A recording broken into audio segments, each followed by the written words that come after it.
Sabe o que a Mútua pode fazer por você e sua família? A Mútua é parte do sistema Confea-CREA, que atua para valorizar os profissionais das áreas tecnológicas. Ela é o braço direito que apoia esses profissionais quando eles mais precisam. Com um programa de inclusão, previdência complementar, planos de saúde, seguros e financiamentos, além de benefícios exclusivos para mulheres e pessoas com deficiência. Agora você já sabe, a Mútua é uma parceria para o seu futuro. A Mútua é para todos.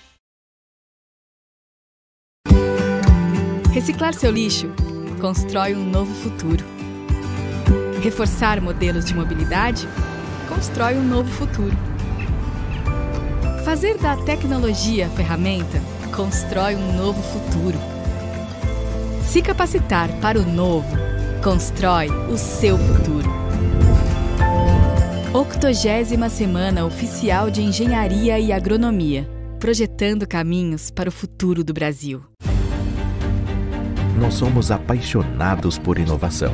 A inovação genuinamente brasileira, que nasce em universidades, centros de pesquisa, startups e em empresas de qualquer porte. Temos as melhores condições de financiamento para apoiar o desenvolvimento de uma nova indústria. O futuro do Brasil é agora e nós estamos prontos. FINEP, uma empresa pública do Ministério da Ciência, Tecnologia e Inovação. Governo Federal, União e Reconstrução.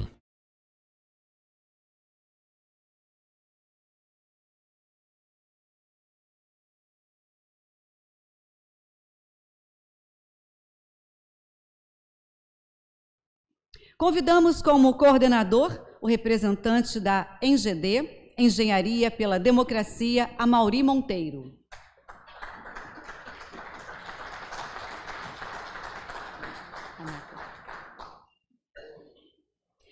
Como relator, o representante do CONFEA, Conselho Federal de Engenharia e Agronomia, Ronaldo Malheiros Figueira.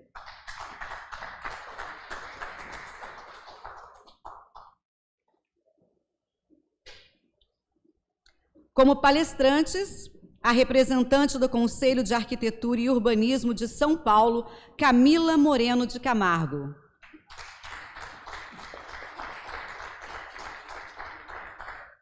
E a representante da Universidade Federal de Pernambuco, Maria do Carmo Sobral.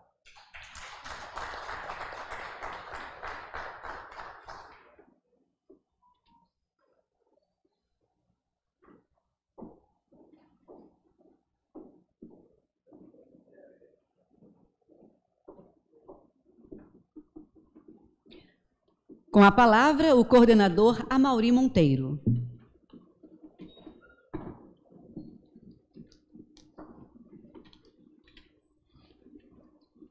Bom, eu tenho muita satisfação de estar aqui presente e estar participando com todos vocês dessa abertura da terceira mesa do Fórum da Engenharia Nacional. Um sonho que está se realizando. E de onde nós estamos aqui discutindo a engenharia nacional, a nossa grande preocupação.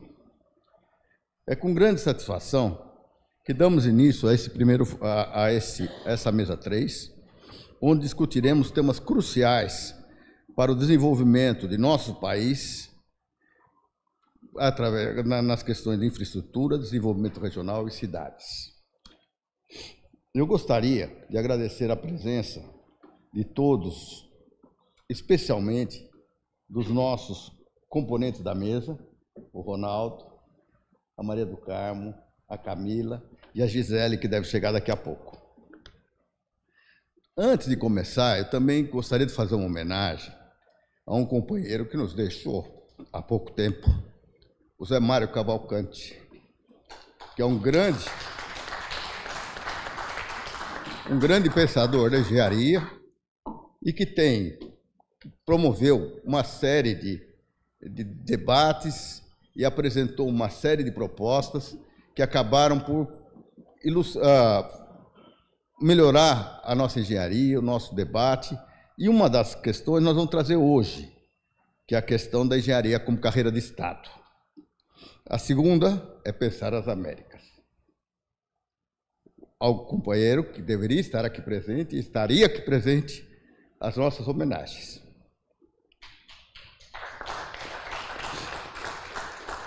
Vivemos um momento em que o planejamento urbano e nacional integrado se torna cada vez mais essencial.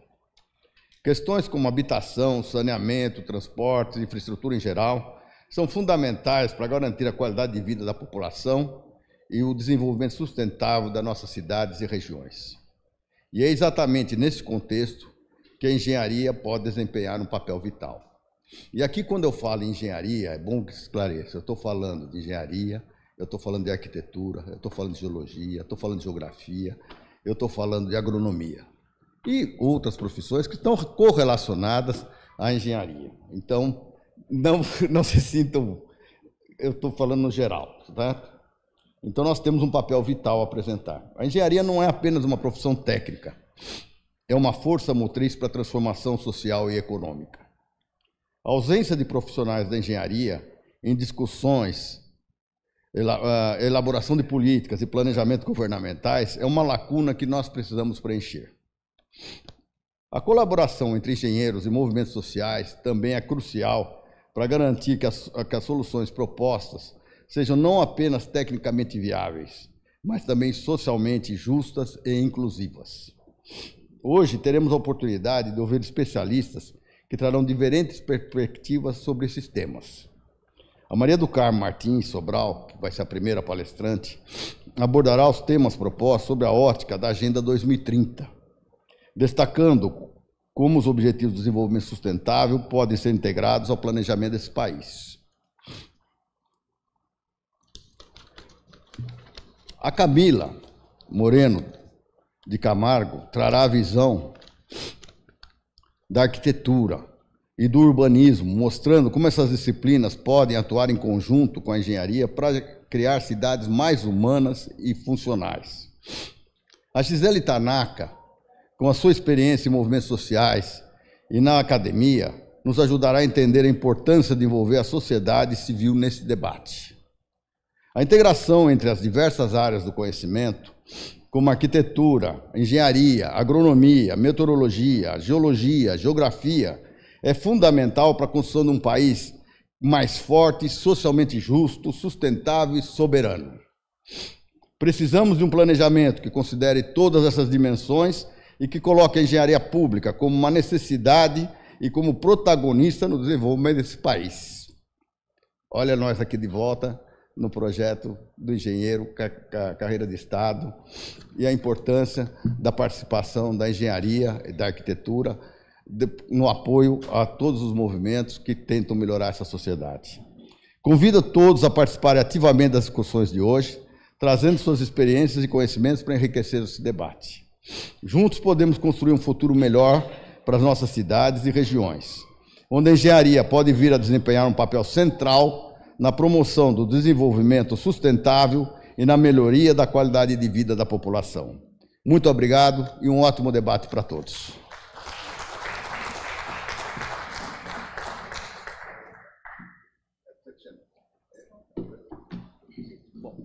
A primeira palestrante é a Maria do Carmo, então, que vai começar a palestra.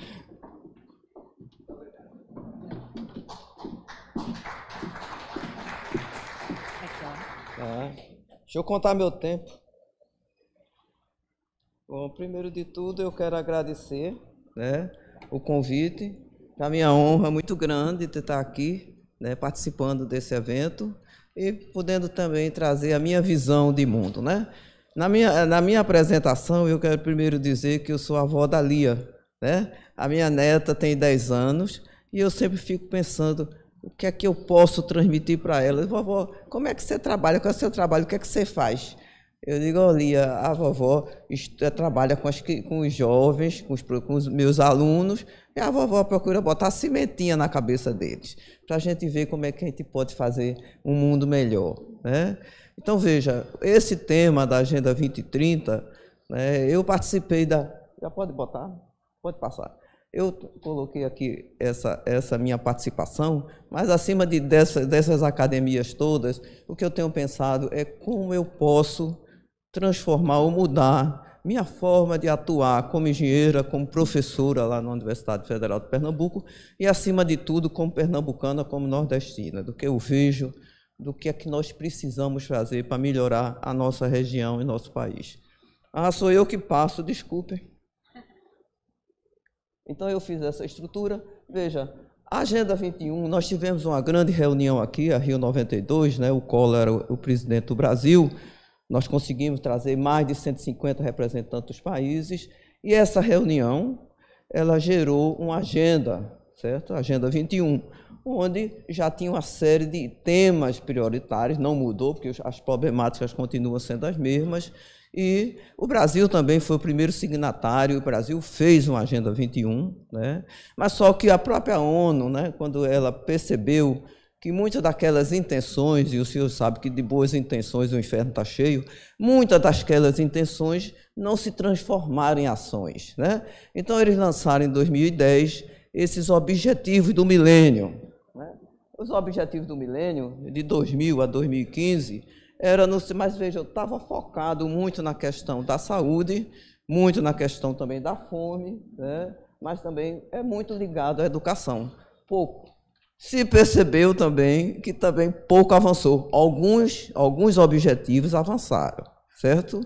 O que é uma agenda que a gente precisa entender? A agenda é um plano de ação. Nós precisamos saber o que é que vai ser feito, né? Como vai ser feito, quem é que vai fazer, quem é que fica responsável por aquela ação, né? E a questão de quanto custa, porque não interessa, não adianta nós planejarmos e aí não tem clareza se realmente aquela ação vai ser implementada. Então, em 2015, então vocês vejam, a gente estava com 60 indicadores, né? 8 objetivos, 21 metas, e 60 indicadores. Os indicadores, e o engenheiro gosta, é uma forma da gente medir, é importante, mas não resolveu muito. Então, as Nações Unidas resolveu, agora, 2030, criar, 2020, na verdade, eles lançaram em 2015, a Agenda 2030, dando mais 15 anos para ver o que é que poderia ser implementado. É uma agenda mundial, é claro, né? E aí nós avançamos, porque passou-se para 17 objetivos e passou-se para 231 indicadores, que já foi também, acho que demais, porque quando tem muito indicador, você se perde, né? Quem são os mais importantes, quem são os prioritários. Bom, o que é que eu comentaria nessas características desses ODS, né? Primeiro, a questão da universalidade. A gente precisa direcionar para termos 100% de água para a população, certo? 100% de energia, de alimento. A questão do foco, né, que continua, o presidente Lula tem feito muito esse sentido de reduzir essa desigualdade, né? No Nordeste, no Norte do Brasil, nós temos ainda muita pobreza, viu? A questão da integração. Eu não posso trabalhar o tema água sem pensar no tema energia, quando nós temos redução, né? Ou o tema clima, quando a gente tem um evento climático de escassez, os reservatórios hidroelétricos baixam, produzem menos, eu vou ter também impacto na agricultura, eu vou ter impacto no abastecimento humano. Então, existe uma interação muito grande. Então, isso é que a gente precisa trazer, né? Eu digo assim, trazer para os meus alunos, trazer para o nosso trabalho essa necessidade de integração, né? O engenheiro não pode simplesmente ver a obra, simplesmente a tecnologia da construção de uma barragem. Ele precisa ver como é que aquela água vai ser usada, né? Eu não posso simplesmente colocar um sistema de abastecimento de água numa casa, eu preciso garantir que quando a pessoa abra a torneira, a água saia, porque nós temos muitos sistemas que estão intermitentes, trabalham sob pressão, assim. Tem casas que têm 7 dias sem água, 1 dia com água, entendeu? Estou falando da minha realidade pernambucana e nordestina. A outra coisa é a questão da participação. Nós precisamos trabalhar mais integrados com a sociedade civil, mais integrados com as indústrias. A universidade continua ainda muito fechada, né? A gente faz muita coisa para nós mesmos. Eu fiquei impressionada nas apresentações ontem, porque muita coisa eu não tinha nem ideia de tanta tecnologia que o Brasil já desenvolveu. Ninguém sabe, eu não sei, né? Então, isso precisa ser mais divulgado para a sociedade. né? A gente precisa ter essa capacidade de aumentar o nível de comunicação, né? De produto que é que nós temos, viu? E a questão das parcerias, que aqui já foi apresentado muito, mas a gente precisa aumentar essas parcerias. O que é que eu chamaria atenção nesses ODS? O Brasil está inovando, criando mais 3 ODS. A princípio eu nem gostei, porque criar mais 3. Mais um, é o 17, já está quase que oficializado, né? Para a ONU assumir, ainda não foi assumido, mas foi uma proposta do Brasil na questão da igualdade racial, mas tem também o 18 na arte, cultura e comunicação, e o 19 dos povos indígenas e população tradicional, o 20, né? E aí, principalmente com essa temática indígena, e aí vocês sabem que nós não estamos nos preparando para essa COP30, e o que é que o Brasil está mostrando, o que o Brasil vai mostrar em relação à população tradicional e população indígena, né? Então, veja, o papel nosso da engenharia é muito importante, porque nós participamos não primeiro da construção, mas do planejamento do que é que vai ser feito, né? E ter a capacidade de trabalhar também com outras formações, a gente trabalhar de uma forma interdisciplinar. Nós não podemos planejar só com a nossa visão de engenhar, né? A gente precisa ver também as outras profissões para poder fazer um planejamento mais real. E veja, quando se pensa em estruturou, a ideia da estrutura da Agenda 2030 é interessante, porque ela trabalha nesses 4 blocos, né? Os temas mais sociais, econômico, ecológico, ambiental, e aí não tem, mas eu chamo a atenção para o institucional. Se a gente não tiver instituições fortes, porque não adianta ter legislação. Legislação nós temos muitas. A dificuldade é colocar a lei em prática. A dificuldade é fiscalizar e garantir a punição quando a lei não é cumprida, né? Veja, esse mapa até que está antigo, o Brasil já está com 203 milhões, né?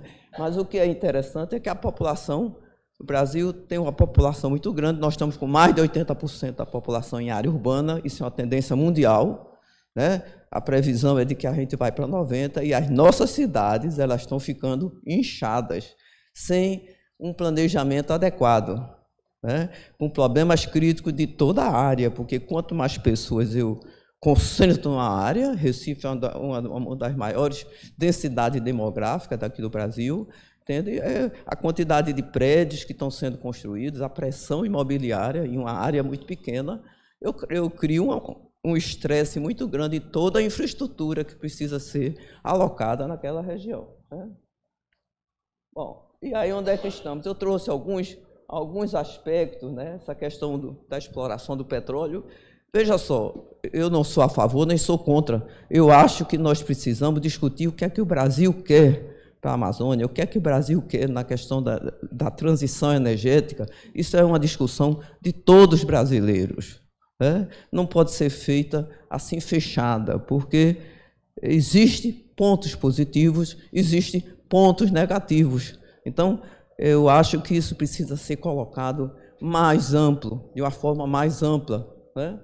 E o que eu chamo a atenção é que nós vamos ter a COP30 em novembro, nós já estamos amanhã. E até hoje eu participei da Rio 92, né? Entendeu? Eu estava lá, não estava no oficial, claro, mas eu estava no fórum que teve, né, extra. E o Brasil escreveu um documento. Nós tínhamos um documento lá de projetos, de planos, de ações a serem feitas no universo. Essa COP30, não está claro para mim o que é que o Brasil vai apresentar em termos de mudanças climáticas. Eu sei que se pede muito de dinheiro, querem dinheiro, você quer recurso, mas o recurso para ser implantado, aplicado em quê? Né? Então, isso é preciso que tenha uma maior clareza, né? A lei, essa flexibilização do licenciamento, já foi falado ontem, é uma proposta de lei extremamente perigosa, né? Porque você cada vez constrói mais sem haver um controle, não é um controle simplesmente ambiental, mas é o que é que aquele empreendimento vai trazer naquela região, né? E aí nós temos também outra coisa, a quantidade enorme de projetos e infraestruturas que estão parados, que não estão sendo, não foram concluídos, né? Principalmente quando muda governo, nas vésperas de término, para poder ganhar a eleição, né, ganhar voto. Então, existe uma tendência muito grande de abrir novas obras, e aquelas obras ficam principalmente porque quem ganhou, se for de outro partido, né? Bom, a questão do... Eu trouxe, já foi falado também, esse acidente grande que teve em Pernambuco, né? E aí mostrou também uma necessidade, não é apenas de trazer tecnologia para esses morros, para evitar ou para reduzir o deslizamento, né, de barreiras, mas é também um trabalho social, o que é que pode ser feito para essa população, porque eles estão ali, eles sabem que estão em área de risco, né?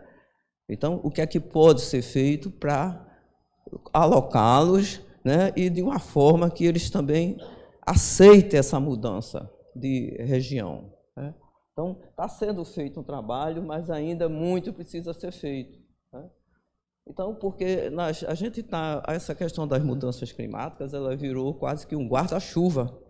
Tudo precisa agora ser revisto em função disso. Até o nosso planejamento. Você faz um plano de uma barragem, um projeto de drenagem, tudo mudou. Nós temos que ter outros parâmetros, porque o que é previsto em Nordeste, então, nós vamos ter mais dias consecutivos sem chuva, e quando a chuva vier, ela vem intensa, em pouco tempo. Nós temos já eventos que choveu em um dia o que estava previsto para chover em um mês. Então, o que é que isso significa? Significa enchente, significa na zona rural uma perda grande do solo, né? Entendeu? Então, nós temos que nos rearranjar em função dessa nova realidade. E também eu gosto muito desse nexo, o nexo alimento, água e energia, né? Porque eles estão muito interligados, né? Bom, eu selecionei, tem que ver o tempo para não gastar demais, não? Eu selecionei alguns ODS para falar, né? Até porque eita! Bom, eu selecionei alguns ODS, até porque eu trabalho mais no tema água, né? E a ideia de você universalizar, ter 100% de água até 2030, é uma utopia, né? Mas no Brasil todo, no mundo todo, é uma utopia.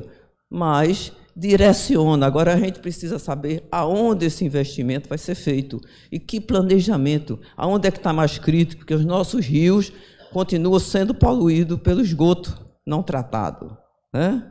Muito. Ou pelo lançamento de efluentes industriais. Nós avançamos muito, é preciso dizer, mas ainda tem muito a questão da atividade agrícola, trazendo fertilizantes para os nossos rios, para os nossos reservatórios, trazendo um processo de eutrofização, né? Então, a gente precisa prestar atenção a isso, principalmente no Nordeste, que nós temos rios temporários, né?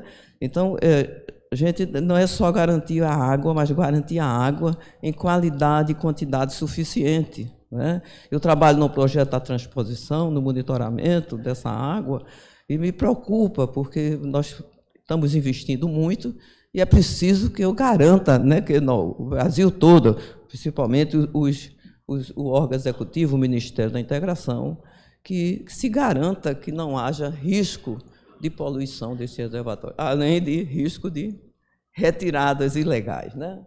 Bom, no tema de energia a gente avançou muito na energia renovável. Mas, olhe, nós estamos fazendo energia renovável sem planejamento. Nós estamos colocando pontos de eólica onde está tendo problema com a população pobre, que tem que ser removida, porque não consegue dormir com aquela zoada, né? Então, é claro que eu sou a favor das energias renováveis, mas é preciso que tenha um estudo aonde ela deve ser alocada, certo? Em que áreas. Não pode ser simplesmente qualquer um quer e coloca. Então, é dessa forma que nós estamos fazendo, né?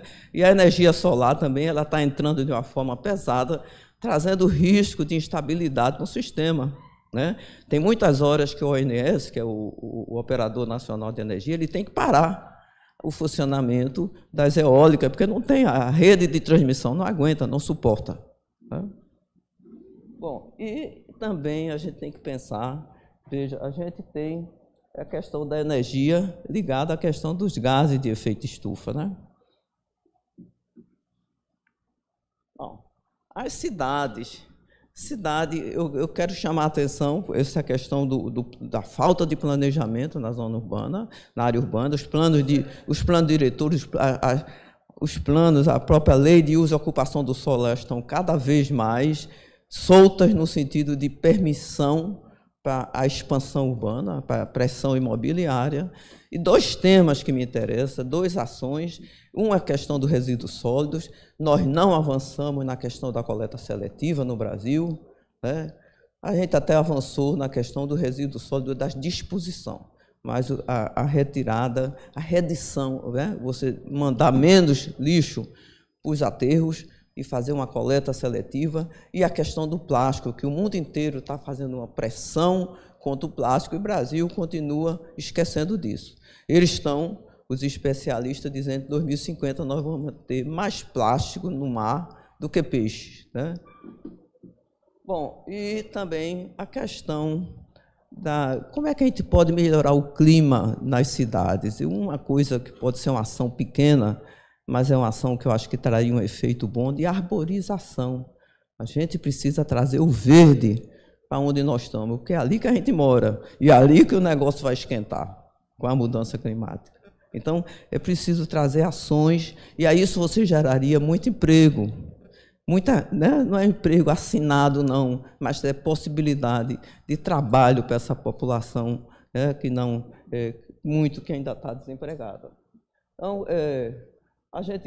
e também a questão do transporte, né? Transporte, eu acho que é outra coisa que a gente avançou muito pouco, porque o transporte continua sendo um transporte individual, transporte coletivo, né? Aqui vocês têm até o metrô, né?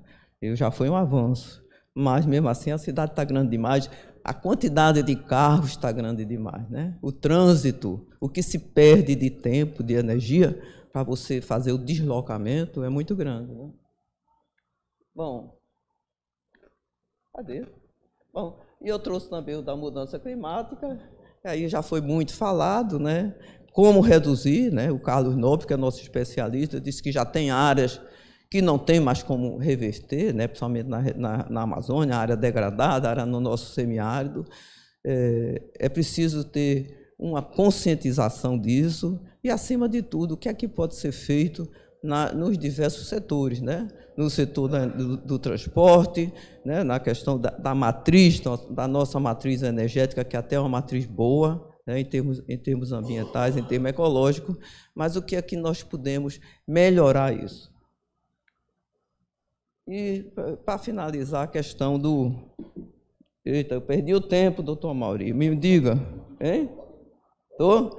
Bom, eu trouxe também as parcerias. Parcerias eu gosto muito, porque nós precisamos trabalhar integrado. É impressionante a quantidade de instituições que vocês conseguiram articular. Mas é instituição demais. Por que elas não estão trabalhando juntas, certo? As universidades alemãs, o que elas fizeram? Elas se juntaram para fazer um bloco. Eles estão fazendo isso, porque você junta 2, 3 universidades e fica uma mega universidade, aí eu consigo recursos financeiros maiores, entendeu? É claro que cada um quer garantir seu pedacinho, né? Mas essa lógica de você integrar, de você trabalhar em conjunto, dá muito mais força, né?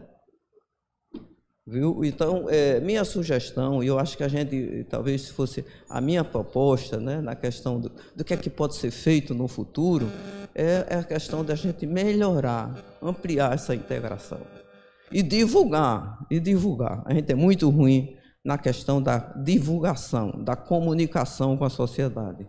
Precisamos, e não é com engenheiro não, que engenheiro não sabe fazer isso não, tem que ser com os especialistas, né? Bom, então veja, tem a questão, como eles estruturaram, né, a questão, e tem essa instituição, o Relatório Luz, que está fazendo um acompanhamento de como é que esses ODS estão sendo implementados, né? E eles mostram também que existe, a maioria deles estão sendo poucos implementados, né? Poucos implementados. É difícil essa avaliação. Eu trouxe um pouquinho mais da questão da indústria, que é o nosso tema da palestra, da questão da nossa mesa, da infraestrutura, né? Então, o que é que o ODS da indústria diz? Melhorar a infraestrutura, eu acho que é um espaço muito grande para os nossos engenheiros, né? A gente já avançou no transporte de carga, no ferroviário, mas esse caminho ainda precisa ser ampliado, né? Porque a nossa matriz de transporte é uma matriz muito rodoviária, né? Só para vocês terem uma ideia, Petrolina produz e exporta 50% das frutas que o Brasil manda para o exterior, para os Estados Unidos. Essa exportação não sai para o Suape, não, sai pelo Porto de Pecém, entendeu? Porque mandar para a Suape sairia mais caro. Então, é uma fruta que é produzida em Pernambuco, mas é exportada via Ceará. Então, promover a industrialização também, né? Trabalhar com as pequenas indústrias, né? E modernizar essa infraestrutura, porque nós temos pouco trabalho, o engenheiro é muito para construir e muito menos para proteger e para manter aquelas infraestruturas, né? Então, tem prédios, por exemplo, no exterior, que você tem 100 anos e você vê o prédio está firme. Aqui um prédio de 30 anos já é velho, já não presta mais. Então, essa visão de você construir e você conservar, ter um processo de manutenção preventiva, não deixar que as obras caiam ou já esteja tudo rachado, né?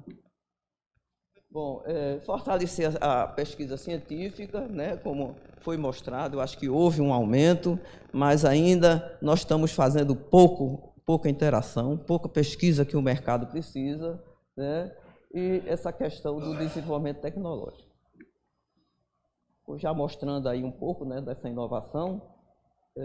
E aí, veja, em relação às metas, a maioria delas também nós trabalhamos pouco, né? Nós temos esses planos, já foi mostrado lá, aqui, né? Nós temos esse programa de aceleração, que são espaços que o engenheiro pode trabalhar, né? Implementar a infraestrutura, a de logística. Esses planos, né? O próprio BNDES também tem trabalhado. Olha, agora que ele disse que acabou meu tempo. Bom, então, é para fechar, né? Mas eu estou pertinho de fechar. Então, nós temos aí como é que a engenharia pode contribuir nos diversos setores, né? A gente pode estar no setor público, nós temos que ficar atentos onde é que os engenheiros estão. Existe agora uma desmobilização, né? Toda essa onda de privatização dos serviços, isso também gera uma insegurança muito grande para os engenheiros, os profissionais que estão na área, né? O que vai ser, como acontecer, né? A agenda, mas cada um pode mostrar, pode trabalhar o que é que está sendo feito em termos de ODS, né? Nas instituições de ensino. Eu vou deixar a minha apresentação e não precisa detalhar. E aqui um pouco mostrando, viu, o que é que a gente pode fazer, o que é que deveria ser feito. Eu gosto de concluir minha fala com esse pensamento do Eduardo Galeano, porque, na verdade, a Agenda 2030 é uma utopia, com certeza, né? De você querer 100%, universalizar, energia para todo mundo, comida para todo mundo, é uma fantasia. Mas é preciso que a gente tenha uma direção para onde ir. Porque, pelo menos, eu digo assim, e eu gostaria que esses objetivos não fossem para 2030. É preciso que entre um novo governo, um novo prefeito, um novo governador, ele tem que dizer para a população, eu estou com vamos supor, 80% de abastecimento e eu vou em 4 anos melhorar para 84%. É preciso que tenha metas de curto prazo para que a população possa cobrar dos nossos dirigentes, né? E dos nossos políticos. Porque se a gente empurra com a barriga para 2030, empurra com a barriga para 2050, entendeu? Fica um planejamento, vamos dizer, para inglês ver, vamos dizer, né? Então, eu acho que é um momento interessante a implementação da agenda, esse observar essa integração do setor ambiental com os outros setores, e o engenheiro tem um papel fundamental. Muito obrigado. Muito obrigado, Maria do Carmo. Eu queria apresentar aqui a Gisele Tanaka, que acabou de chegar da BR Cidades, da Universidade Federal do Rio de Janeiro.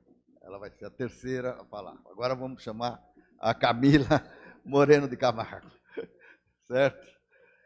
E é do CAL, São Paulo.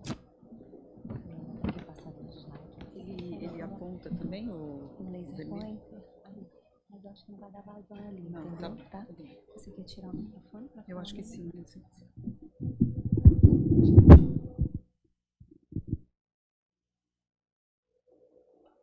Vou falar aqui do púlpito, mas já aprendendo com a professora que ficou ali, né, sofrendo com o microfone, então vou falar com o microfone na mão. Bom, primeiramente, queria agradecer imensamente, né, o convite por estarmos aqui. Estou vendo aqui o Allen, né, conversamos bastante nos últimos meses. É uma honra poder representar os profissionais de arquitetura e urbanismo num evento como esse. O meu lugar aqui de fala, né, estou presidente do Conselho de Arquitetura e Urbanismo do Estado de São Paulo, e é a partir desse, né, do trabalho do Conselho de Arquitetura e Urbanismo desse Estado e dessa presidência que eu venho exercendo, que eu gostaria de apontar para algumas questões, enfim, compartilhar com vocês alguns aspectos de discussões e de ações, né? Eu queria procurar fazer uma fala propositiva, que eu acho que um fórum desse merece, né, para que a gente possa continuar a seguir aqui o debate de forma conjunta.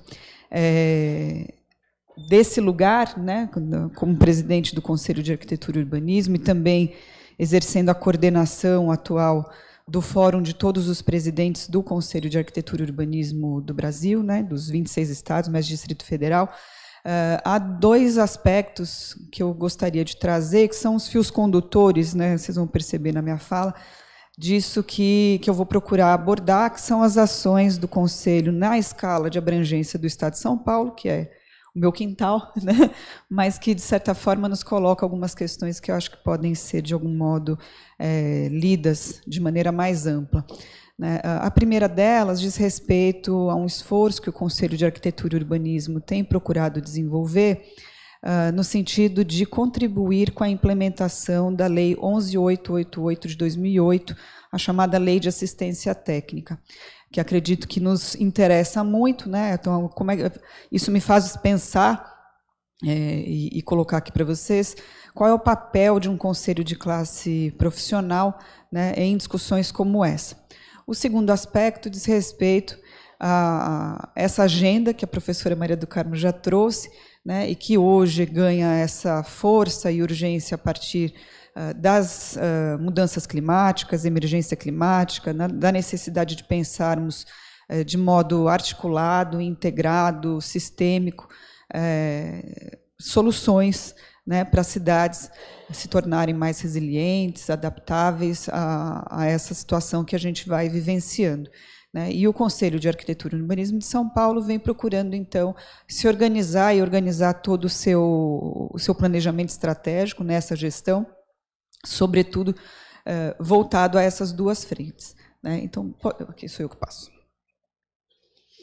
Então, aqui, só para, né, colocarmos todos na mesma página, vamos dizer assim, eu queria destacar algumas informações mais de base, para que também a gente pudesse entender aqui, compreender esse meu recorte, que é justamente pensar, né, o papel do Conselho de Arquitetura e Urbanismo nessa história toda. Né? A nossa base legal, como vocês sabem, é a Lei 12.378 de 2010, que cria o Conselho, e depois todas as resoluções, normativos que vão amparando a regulamentação da nossa profissão e nos fazendo alcançar, né, ou desenvolver as nossas missões e objetivos principais. Né? A arquitetura e urbanismo, portanto, é uma profissão regulamentada, possui legislação própria e o exercício profissional é fiscalizado pelo Conselho. Essa lei, ela, além de criar o Conselho, portanto, ela regulamenta também o exercício dos arquitetos e urbanistas no país. O CAU, ele é uma autarquia federal, né, representa todos os arquitetos e urbanistas diplomados e registrados. O CAU zela, em nome da sociedade, a prática da arquitetura e urbanismo, e essas três palavrinhas que a gente sempre põe, né, em todo lugar que a gente vai, ele fiscaliza, ele disciplina, ele orienta os profissionais da área. Mas tem uma coisa que também está na nossa lei de criação, que fala sobre a necessidade, ou até a missão, do CAU proteger a sociedade. Né? E isso vem nos orientando, ou reorientando, a organização e estruturação do Conselho, e o desenvolvimento de determinadas ações, né? Então, para além de fiscalizar, de orientar, disciplinar o exercício profissional, como é que também a gente pensa essas 3 palavrinhas mágicas na direção da defesa da sociedade. Aqui um quadro mais geral, também para contribuir com esse recorte que a gente está procurando imprimir aqui na fala, que é como é que se organizam os arquitetos urbanistas registrados no Conselho no país, né? E aí o tamanho da nossa responsabilidade. Vejam aí, né, que o Estado de São Paulo ele responde com quase 40% dos profissionais registrados no país inteiro. Então, a gente tem hoje, esse número está desatualizado, em torno de 72 mil profissionais registrados, e a gente tem ali, por exemplo, o estado do Acre, né, com 776, só para ter uma noção de disparidade, né? É claro que eu estou falando aqui dos profissionais registrados, e não caberia nessa mesa tratar, né, do estado de precarização do trabalho, que não atinge só a arquitetos urbanistas, mas a outras profissões. Então, a gente sabe que esse número é bastante subestimado, né, se a gente considerar os vários profissionais que atuam sem registro e, portanto, de forma, inclusive, irregular. A gente tem alguns números que mostram, enfim, um pouco do perfil dos arquitetos urbanistas no país, são dados nacionais, né, mas principalmente chamar a atenção para essa baixíssima remuneração, né, e no estado de São Paulo ela é até maior, ela está em torno de 60%, 62% dos profissionais sendo remunerados com até 3 salários mínimos, e muito concentrados em um único campo de atuação profissional, qual seja o da arquitetura de interiores. E tem sido um desafio muito grande para a gente poder desenvolver ações que nos permitam fazer desenvolver outros campos de atuação, de modo a colocar o arquiteto urbanista, a gente diz isso por lá, onde as demandas já existem, né? Então, quando a gente pensa em infraestrutura, desenvolvimento regional e cidades, que é o tema dessa mesa, para a gente isso é muito importante, o cerne da nossa gestão tem sido pensar estratégias de fazer desenvolver outros campos de atuação junto às demandas que as cidades já apresentam, né? Eu costumo dizer para os arquitetos urbanistas, nos espaços que eu tenho a possibilidade de falar, que não é difícil pensar o trabalho para o arquiteto urbanista. O trabalho está lá já pedindo, né, reivindicando a nossa presença. Então, as demandas estão aí, são urgentes, e o que a gente precisa, né, como pensando o papel do Conselho de Arquitetura e Urbanismo, justamente colocar o arquiteto em contato com essas demandas. No que diz respeito também à infraestrutura, desenvolvimento regional, né, e cidades, também uma discussão importante que se soma a essa implementação da assistência técnica, a pensar mudanças climáticas e soluções que sejam inovadoras, que sejam efetivas, que sejam integradas, que sejam sistêmicas, é pensar o papel, ou voltar a trazer, né, com força o papel dos planos diretores e dos PDUIs, os Planos de Desenvolvimento Urbanos Integrados, né, que tem essa escala de abrangência regional. E aí eu queria mostrar esse mapa para vocês, né, que já do estado de São Paulo, aqui mostra de novo, né, essa concentração dos arquitetos. Quer dizer, se no sistema federal, né, a gente tem ali a participação de 40% dos arquitetos no estado de São Paulo, dentro do estado de São Paulo, metade está na região metropolitana de São Paulo, a outra metade se distribui pelo interior e pelo litoral. Cada pontinho verde do mapa é um arquiteto urbanista registrado. Então, só para a gente ilustrar, né, essa concentração, né, e pensando, quem conhece o estado de São Paulo, conhece para além da capital, sabe que o estado de São Paulo tem 645 municípios de diferentes portes, né, e mesmo aqueles municípios cujo porte é muito pequenininho, né, tem lá 10 mil habitantes, 5 mil habitantes, e é a maioria, né, há uma integração, uma relação direta, de participação mesmo nas dinâmicas que são de escala regional, pela própria característica de desenvolvimento histórico, né, do Estado de São Paulo, sobretudo a partir da infraestrutura e do modo como se desenvolveu a infraestrutura no Estado, né? Aqui, essa divisão que vocês estão vendo territorial é a divisão que o Conselho de Arquitetura e Urbanismo adota para poder organizar suas ações. Então, nós temos a sede na capital e temos mais 10 escritórios regionais. Esse mapa é um mapa que eu gosto de mostrar, porque também mostra para a gente, né, para nós, Conselho de Arquitetura, mas também para vocês que estão aqui, né, enfim, as outras entidades nesse rico, né, debate que a gente tem feito com muitas entidades, que é a quantidade, ainda assim, num estado como São Paulo, a quantidade de municípios que não têm arquitetos e urbanistas registrados. Isso nos coloca um desafio imenso para poder pensar, né, essas 3 grandes chaves que eu coloquei aqui, né, a lei de assistência técnica, os planos diretores, planos regionais e também as mudanças climáticas, né? Como é que a gente muda esse quadro? Se a gente fizesse um outro mapa, que esse eu não trouxe, mas nós temos esse mapa, que são as gestões públicas locais, né, as prefeituras que não têm um arquiteto servidor contratado, a gente teria um número maior até de municípios pintadinhos de vermelho, né, o que nos coloca, como eu disse, esse imenso desafio. Aí, no que diz respeito a mudanças climáticas e adaptabilidade, eu não vou me alongar nesse quadro, que a professora Maria do Carmo, inclusive, já abordou, né, trazendo um pouco desses protocolos, enfim, que nos colocam a esse desafio conjunto, que precisa ser coletivo, precisa ser um compromisso público de intervir, né, nesse aumento de temperatura e nos efeitos, nos impactos que isso tem sistematicamente colocado às cidades, né, tanto no que diz respeito às redes de infraestrutura, mas também uma questão que nos interessa muito pensar é a própria condição da habitação, né, lendo a habitação e a noção de moradia de forma bastante mais ampliada, né, não só ali as 4 paredes e o teto, mas a inserção dessa moradia no território a partir das várias necessidades de integração dessa moradia com a cidade, né? Então, a ideia de direito à cidade, direito à moradia, ela vem forte para a gente, ela um pouco baliza nossas ações, principalmente quando a gente pensa, né, qual será, então, o papel do Conselho nesse quadro de emergência climática que a gente vai vivenciando, né? Enfim, são fotos que, aqui, no caso, são da região de Pinheiros, em São Paulo, né, as várias árvores que vão caindo a cada chuva, e uma rua no município de São Sebastião, que vocês sabem, né, um município que viveu um processo muito difícil em 2023, no período de chuvas, com vários deslizamentos, mas são fotos de 2 cidades do estado de São Paulo, e certamente a gente poderia aqui captar várias fotos de várias cidades do país, né, que também tem, né, recorrentes eventos como esse.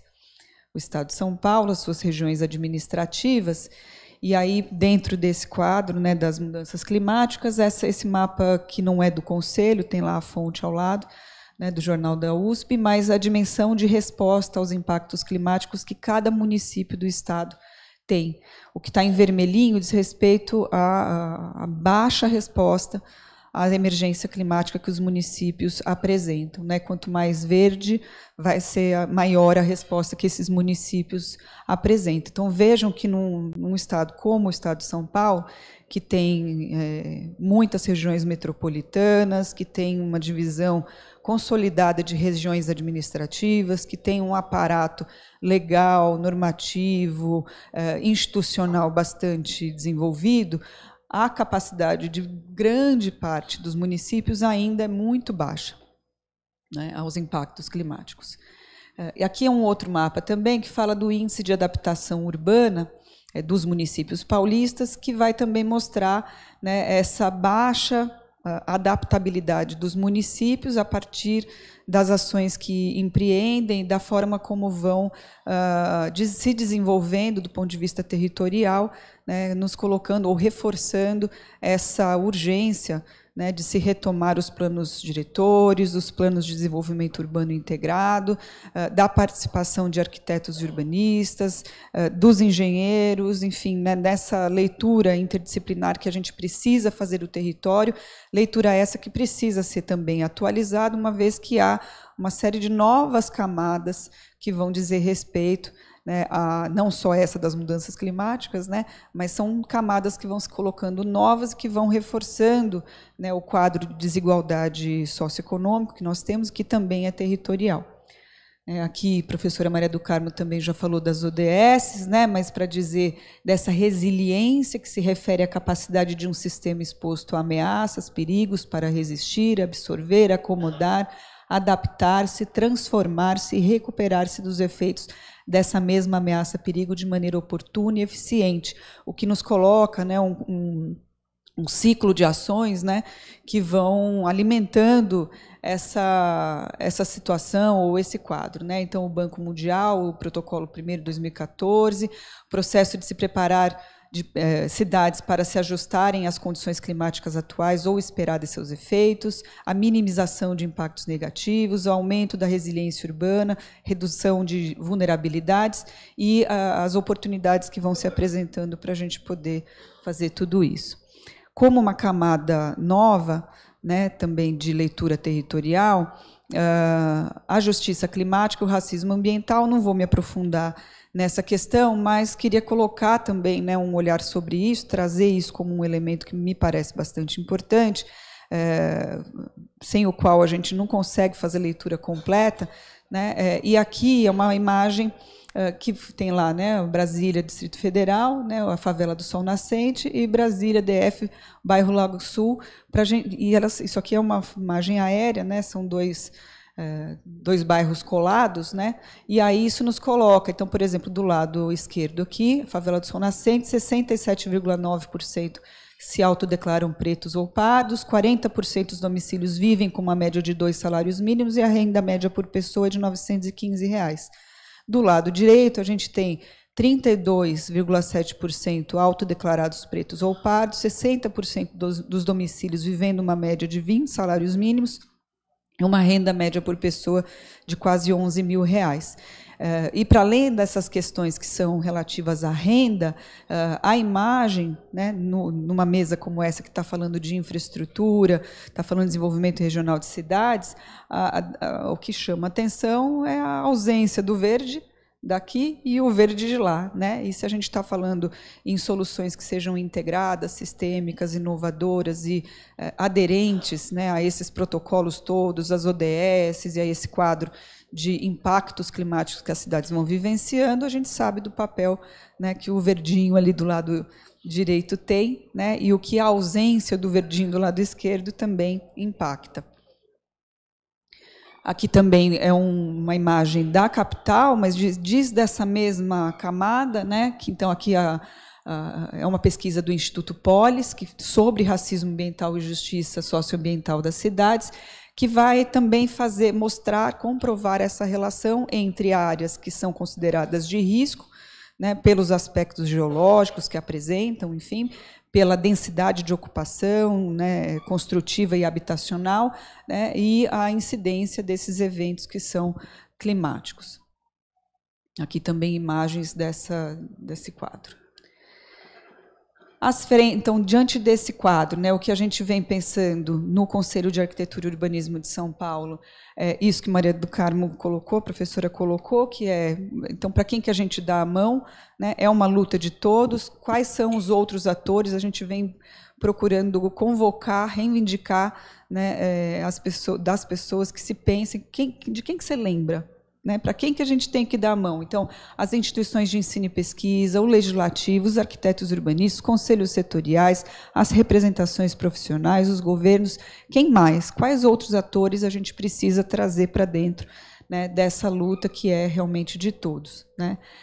E aí o que a gente vem fazendo, em 2024, essa gestão vai de 24 até 26, e só para vocês terem uma ideia, em 24 a gente fez 15 acordos de cooperação técnica. Eu trouxe alguns aqui que são os mais relevantes para essa agenda que a gente está discutindo. Então, o Ministério das Cidades e também o Ministério do Meio Ambiente, a Superintendência de Patrimônio da União, o Instituto de Patrimônio Histórico e Artístico Nacional em São Paulo, o INCRA e também a ONU Habitat, né? São acordos que são atrelados a planos de trabalhos efetivos, a partir dos quais a gente tem procurado direcionar os nossos, inclusive, investimentos.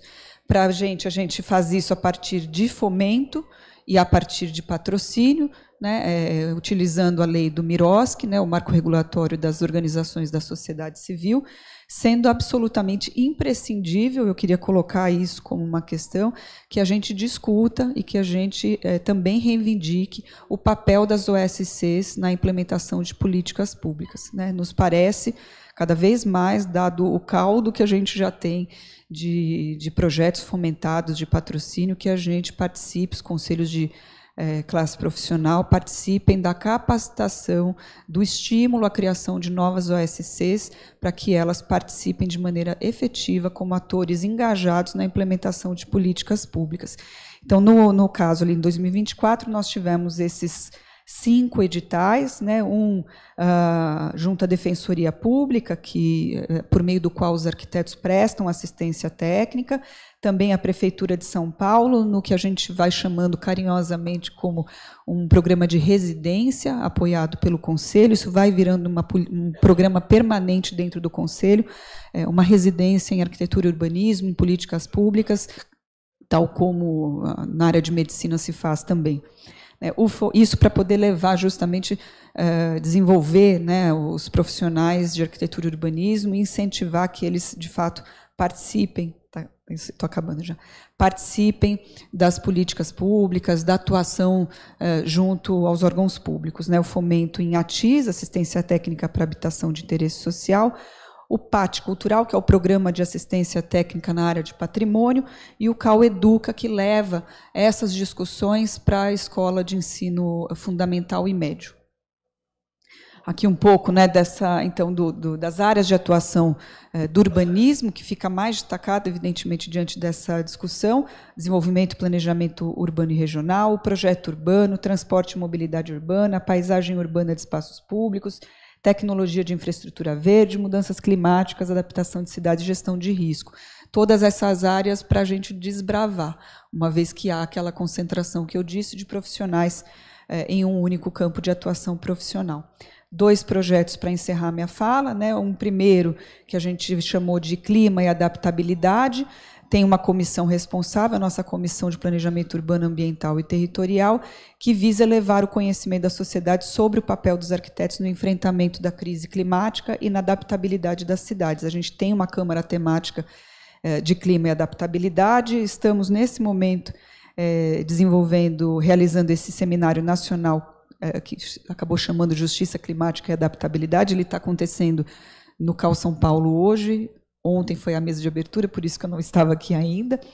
Editais de boas práticas para municípios paulistas, né? Também a gente fazer um compilado das boas práticas que já têm lugar no território. Os editais de fomento articulados a esse acordo com o Ministério do Meio Ambiente, a partir do programa Cidades Verdes Resilientes, e com a Associação Paulista de Municípios e a Associação de Vereadores de São Paulo, que vai, para a gente isso é uma novidade, a gente assinou semana passada esse acordo com a Associação de Municípios, e para a gente isso é muito caro, porque é uma ponte assim, absolutamente importante para a gente dar escala a essas ações, a essas articulações que a gente está desenvolvendo. E o projeto Habitação e Saúde, né, que também tem uma comissão responsável, mas ela não é a única que participa, a Comissão de Assistência Técnica para Habitação de Interesse Social, né, o termo ATIS, não sei o quanto que é familiar a vocês, mas para nós arquitetos urbanistas e para o Conselho de Arquitetura e Urbanismo, ele virou, a gente nem fala o nome inteiro mais, né, virou um apelido carinhoso para dizer desse campo de atuação tão importante que é a ATIS, né? Então, estimular o desenvolvimento regional via OSCs, contribuir com a implementação da Lei de Assistência Técnica em escala local e sensibilizar os gestores quanto ao vínculo da moradia digna com a saúde pública. É uma ideia que a gente vem trabalhando já desde a gestão passada, né? A moradia digna ou a não digna significa problemas para a saúde pública, e a gente tem vários projetos que já, inclusive, levantaram custos adicionais ao sistema de saúde pública pela moradia precária.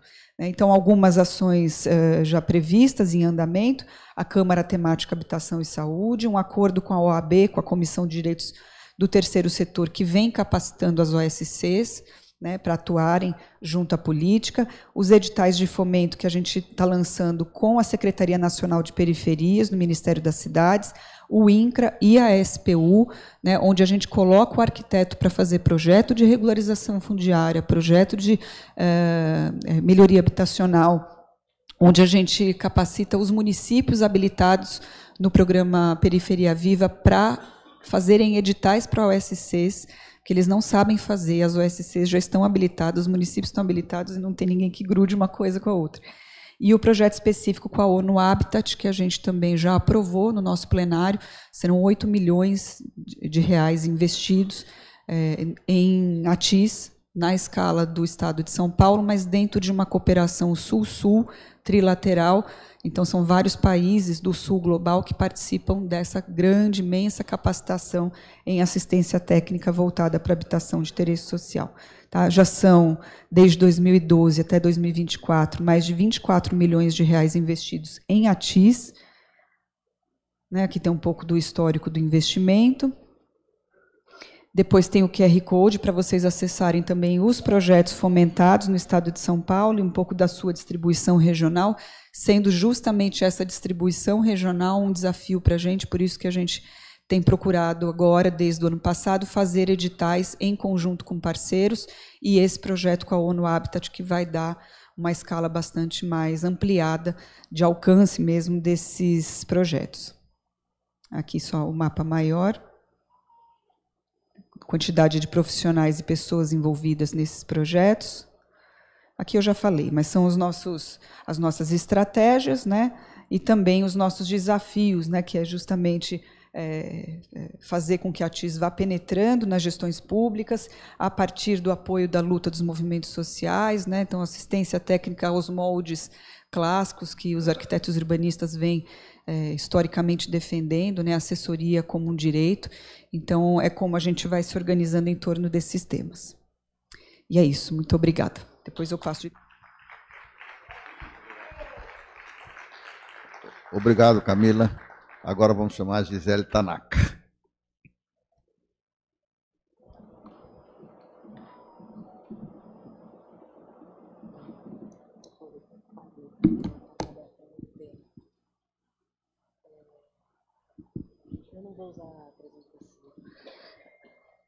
Bom dia. Primeiramente, eu peço desculpas pelo atraso. Eu estou várias semanas muito intensas de diversas reuniões e eventos. Inclusive, queria mencionar que a gente teve em Curitiba, na semana retrasada, o Encontro Nacional da Associação Nacional de Pesquisa em Planejamento Urbano e Regional, que foi um espaço importante que eu vou mencionar aqui também. E o novo presidente eleito da Ampur para a gestão dos próximos 2 anos foi José Ricardo Vargas Faria, que inclusive é um engenheiro e com quem a gente vem trabalhando muito proximamente no BR Cidades, né? Então vou me apresentar, falar um pouco do BR Cidades e desses trabalhos que a gente tem feito em conjunto.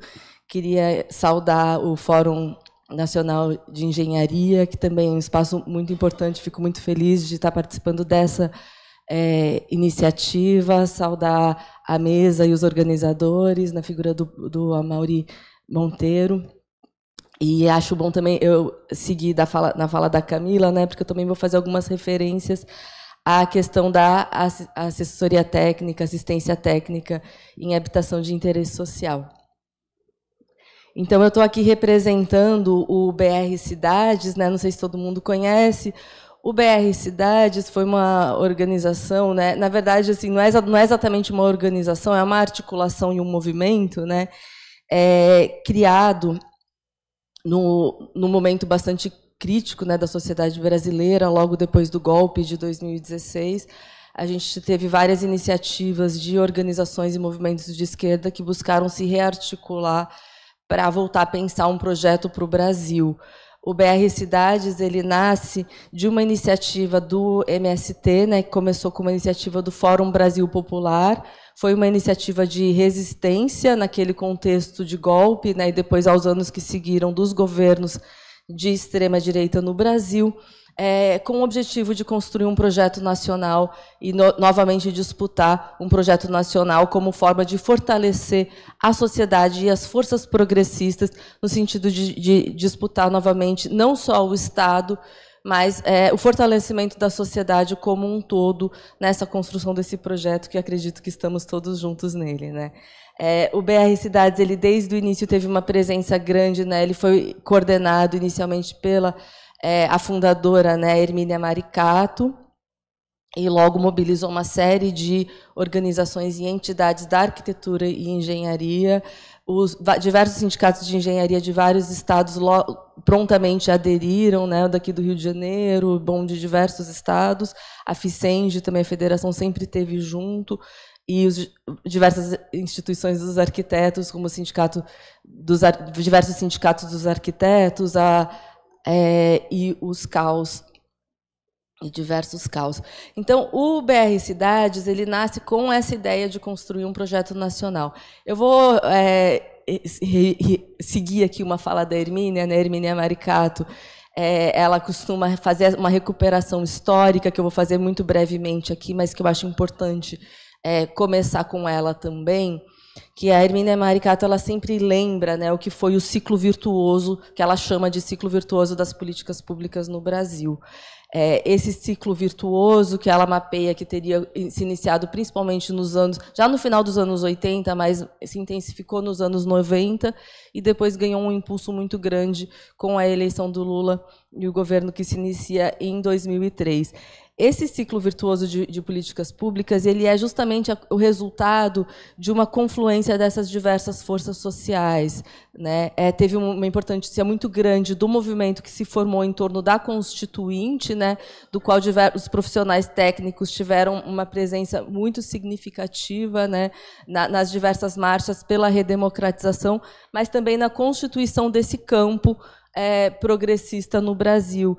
E esses movimentos, né, no período da redemocratização, assumem diversos governos, né, estão junto com diversos governos, e há uma confluência não só do setor técnico da sociedade que nós aqui representamos, né, dos movimentos sociais, que foram fundamentais tanto na redemocratização quanto nessa composição também dos novos governos progressistas democráticos, na reorganização de diversos partidos de esquerda que estavam na clandestinidade, e, claro, lembrar a fundação do Partido dos Trabalhadores.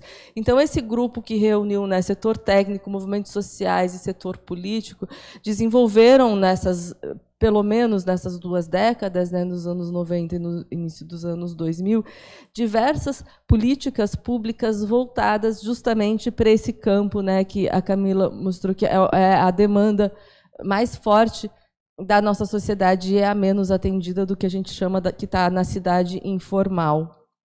Essa cidade que é colocada na informalidade e criminalizada historicamente pelo poder público, né, que são as formas populares de ocupação da cidade. Esses governos progressistas, quando eles se voltam para os setores, para a imensa informalidade brasileira, né, tanto a habitação precária quanto o déficit enorme de infraestrutura que a gente tem nas nossas cidades, a gente vê também um salto tecnológico muito grande, né? Uma mobilização da sociedade em torno do desenvolvimento de tecnologias adequadas à nossa realidade social, tecnologias que vão ser fundamentais para os programas de urbanização de favelas, para a extensão das redes de transporte público, né, para a extensão das redes de saneamento básico. Eu lembro quando eu ainda era estagiária, né, na Faculdade de Arquitetura, eu assisti uma palestra da professora Laura Bueno, e ela mostrava a importância do uso da tubulação de PVC na urbanização de favelas, como isso foi um salto tecnológico muito grande, como naquela época se avançou muito nas tecnologias de saneamento, e depois avançando no que hoje a gente chama também nas soluções baseadas na natureza. E tudo isso se desenvolveu muito com tecnologias adequadas para a nossa realidade social, ao olhar justamente para essa cidade informal. Hoje o Brasil é referência no campo desse desenvolvimento tecnológico. A gente exporta tecnologia para países como Índia, África do Sul, que chegaram atrasados, né, por questões locais. A gente teve também na Ampur essa Ampur que foi muito bem organizada pelo engenheiro José Ricardo, ela teve também como temática, né, a integração Sul-Sul. Então, teve uma presença muito grande de latino-americanos, indianos, sul-africanos, angolanos, moçambicanos, e a gente viu a importância da gente também se conectar com o Sul global, que justamente o Brasil foi pioneiro em muitas dessas políticas, nós temos muito a ensinar esses países. Então, nós tivemos até nos últimos dias com sul-africanos que depois de Curitiba vieram aqui para o Rio de Janeiro, e diversos países sul-africanos tiveram a independência das relações coloniais há menos de 5 décadas, né? Então, eles se espelham muito no Brasil nas políticas urbanas e habitacionais e nesse desenvolvimento muito grande que a gente teve nessas décadas, né? É importante mencionar que a gente também teve os importantes avanços legislativos, né, institucionais, eu não vou citar todos eles, né, que foram também resultados de anos de luta e com a importância enorme também dos movimentos de luta por moradia. Estou vendo a Jurema aqui, né, a gente fez, inclusive, uma reunião promovida aqui pela organização preparatória, conversando com os movimentos sociais sobre as temáticas a serem abordadas nessa sessão. E é muito importante reconhecer que nós tivemos avanços legais importantíssimos, como o marco da assistência técnica para a habitação de interesse social, o marco da função social da propriedade e diversas legislações que permitiram justamente a nossa atuação nos territórios da informalidade. A gente vive uma batalha muito grande, né, dos setores conservadores e do mercado imobiliário, que estão o tempo todo tentando barrar essas iniciativas, o que segue uma lógica bastante irracional, né, porque a piora das condições de vida da população pobre, da população negra, da população que habita essas áreas, ela traz problemas para toda a cidade, como a gente sabe, né, além de ter uma questão da situação da desigualdade numa sociedade como a nossa, que teria condições de ter políticas mais distributivas, né, ela gera uma irracionalidade para toda a cidade, para todo o ambiente urbano, né. E a gente viveu os anos críticos, então, de desmonte, tanto de diversas dessas políticas, quanto que, como o próprio Zé Ricardo também mencionou numa sessão na Ampur, a gente viu passar a boiada urbanística, né? Se fala muito da famosa boiada no espaço rural, no espaço do campo, mas a gente viu o desmonte, a revogação de leis, a interrupção dos conselhos, como o Conselho das Cidades, e diversos retrocessos, por exemplo, no campo do saneamento básico, né, no campo da habitação popular. E a gente vem agora nesse momento de tentativa de reconstrução com a Frente Ampla, né, um governo que, de novo, traz um discurso democrático, traz um discurso popular, mas que a gente sabe que é um espaço que está em disputa. Eu queria chamar a atenção para o papel que os movimentos sociais têm tido nesses últimos anos, né, de dar continuidade, de segurar essas pautas e de manter elas vivas, né. Eu acho que essa aliança que é fundamental, que se apresenta aqui no fórum, de fortalecimento da sociedade frente a essa conjuntura que a gente viveu nos últimos anos regressiva e de avanço das forças fascistas, né. Os movimentos sociais, eles tiveram uma atuação fundamental tanto em seguir reivindicando a pauta da assistência técnica, a reivindicação de recursos para a moradia popular, de políticas públicas mais integradas no território, da autogestão, né, que a União dos Movimentos de Moradia representa uma grande força que vem dando continuidade à campanha pela autogestão, que é uma pauta que já vem avançando muito ao longo das últimas décadas, né?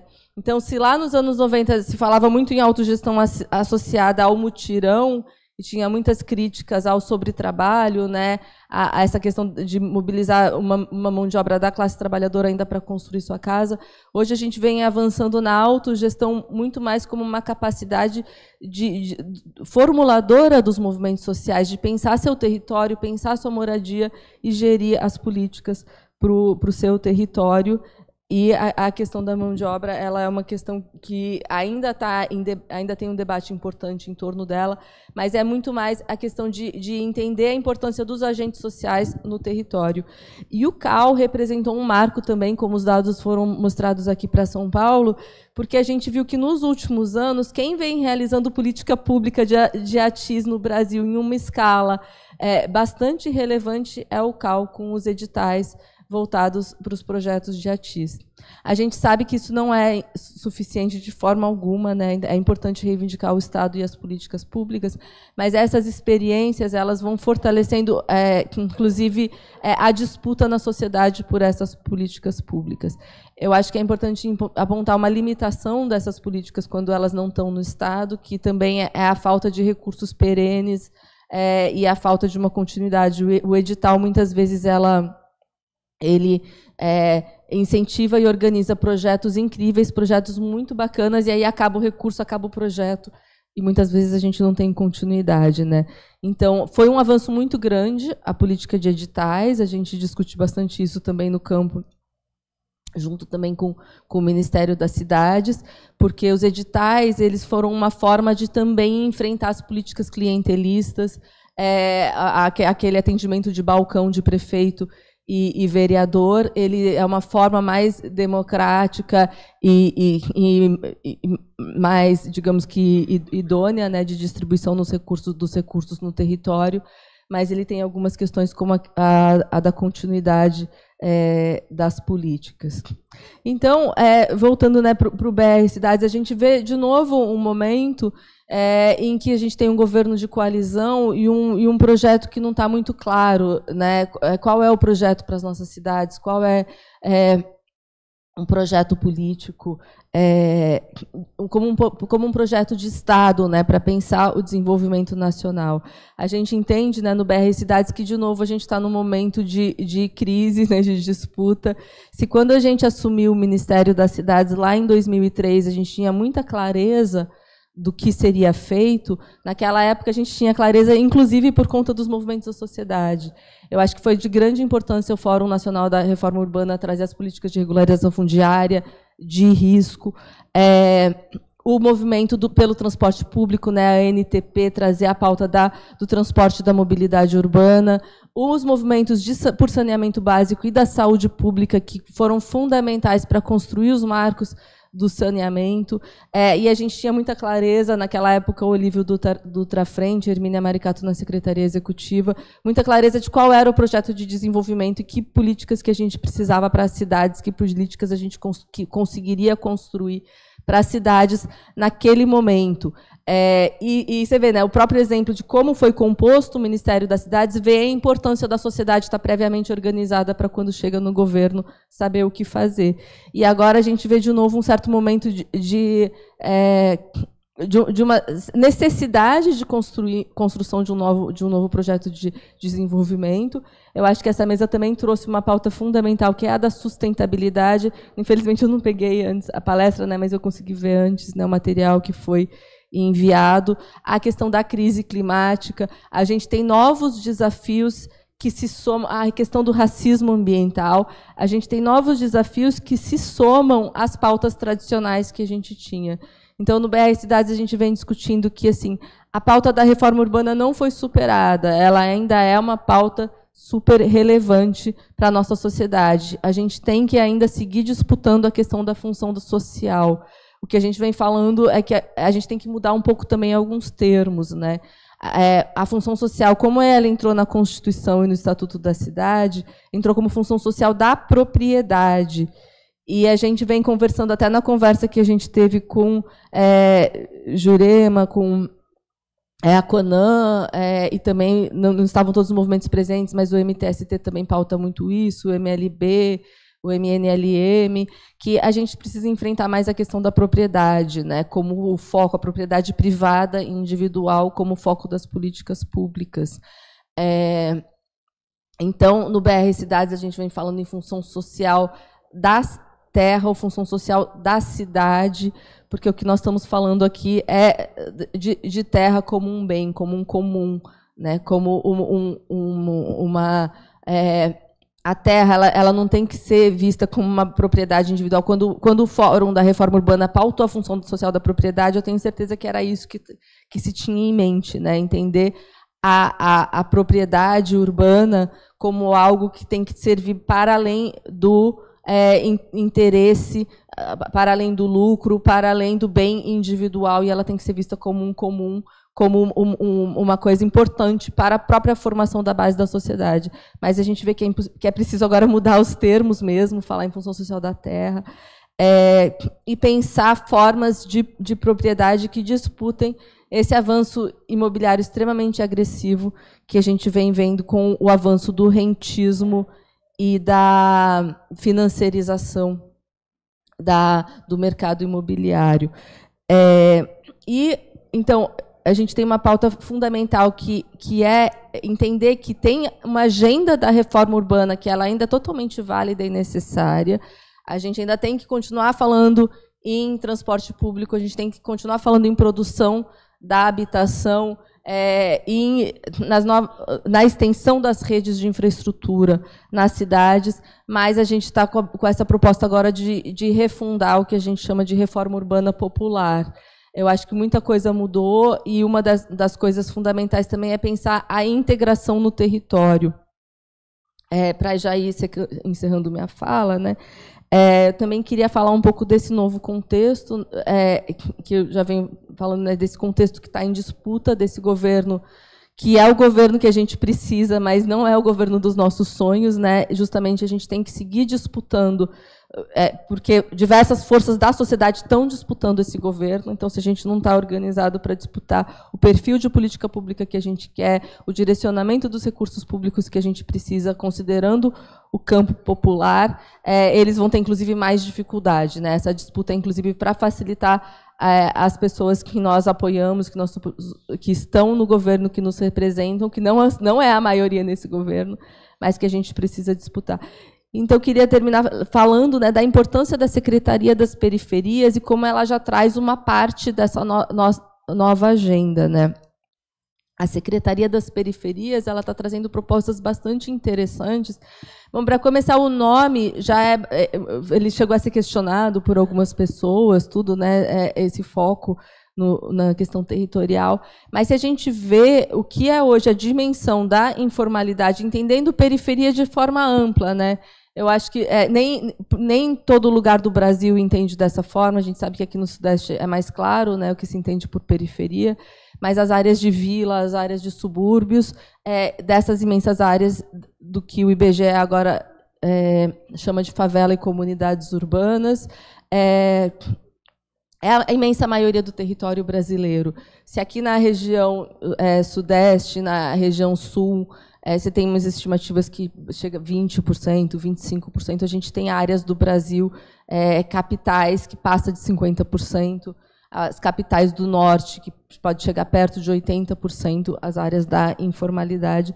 Então, esse olhar integrado para o território, você olhar para o território não mais a partir de políticas setoriais, de ações pontuais, mas como que se integra ações, qualquer transformação social no território, qualquer transformação urbana, ela só vai vir com a integração das ações. A gente aprendeu também nesses anos, né, de urbanização de favelas, por exemplo, que foi feito muito investimento e muito se perde.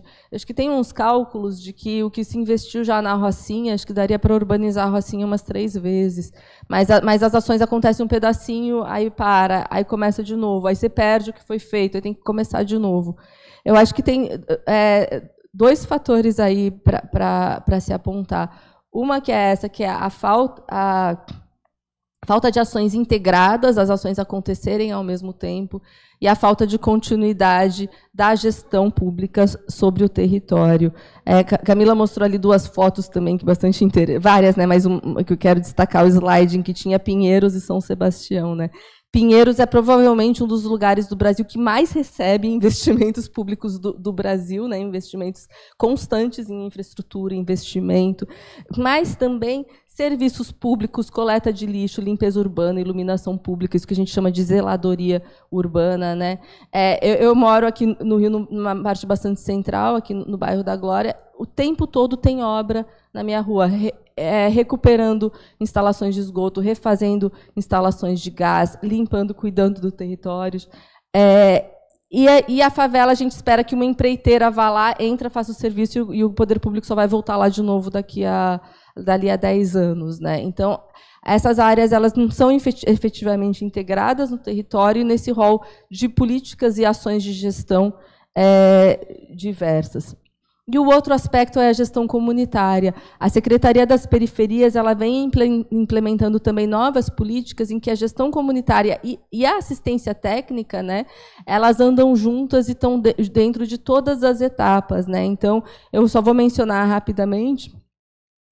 A gente tem, por exemplo, os planos comunitários de gestão de risco, que já são um grande avanço em relação a Secretaria de Programas Urbanos da primeira gestão do Ministério da Cidade já teve um grande avanço em criar o programa de gestão de risco, e agora a gente vê uma renovação do programa com a gestão com planos comunitários de gestão de risco, e a gestão comunitária e assistência técnica entrando na urbanização de favelas em todas as suas etapas e de forma continuada no território. Eu acho que isso são inovações, não são inovações porque são coisas que a gente reivindica há anos, né? São inovações de chegar numa política federal, e eu acho que é nosso papel também ver esses avanços e dar força para essas políticas que eu acredito que nos representam. Então, obrigada, desculpa de novo pelo atraso, pelo espaço. Bom, dando continuidade ao nosso processo, primeiro eu queria agradecer aos movimentos populares, CMP, Central dos Movimentos Populares, ao UNMP, Unidade Nacional por Moradia Popular, e ao CONAN, Confederação Nacional da Associação de Moradores, que estão acompanhando os nossos trabalhos. E estão acompanhando por uma razão muito simples. Muito simples. Todos nós temos que entender que nós, como engenheiros, nós, como arquitetos, nós, como técnicos que estamos dando apoio à sociedade, estamos dando apoio aos planejamentos das cidades, nós temos que estar integrados em todos os setores. Hoje é uma realidade nossa, basta ver os planos diretores, as influências que existem e que são muito fortes de setores imobiliários, de setores da especulação, que agem fortemente, transformando a cidade muito mais não num lugar de moradia, não num lugar de convivência, não num lugar de trabalho, mas num lugar onde se pode ganhar dinheiro. E, com isso, condena populações pobres a morar na beira de rio, de córrego, em montanhas, e sofrerem todas as influências das mudanças climáticas que nós vivemos. Não por acaso essa nossa mesa atuou em problemas, focou na questão das ODS, focou na questão da arquitetura e do urbanismo e na questão dos movimentos populares. Nós não podemos deixar de lembrar que é uma realidade brasileira, e isso eu mesmo no meu mestrado fiz essa análise, a questão das cidades informais, que alguém colocou aqui. A questão das cidades informais, que é a grande realidade. As pessoas cada vez mais pobres, mais sofridas, com maiores dificuldades, são condenadas realmente a viver em condições cada vez mais difíceis de transporte, de educação, que não tem próximo, não tem saúde, não tem habitação, que é o grande problema que a gente tem. E aí leva a um outro problema que a gente tem que tratar também, que é a função social da propriedade. Todos os palestrantes colocaram a questão da assistência técnica. E não foi por acaso que, quando eu comecei essa palestra, essa mesa, eu comecei fazendo uma homenagem para o Zé Mário, que foi uma das primeiras pessoas dentro da engenharia a puxar o projeto do engenheiro com uma carreira de Estado.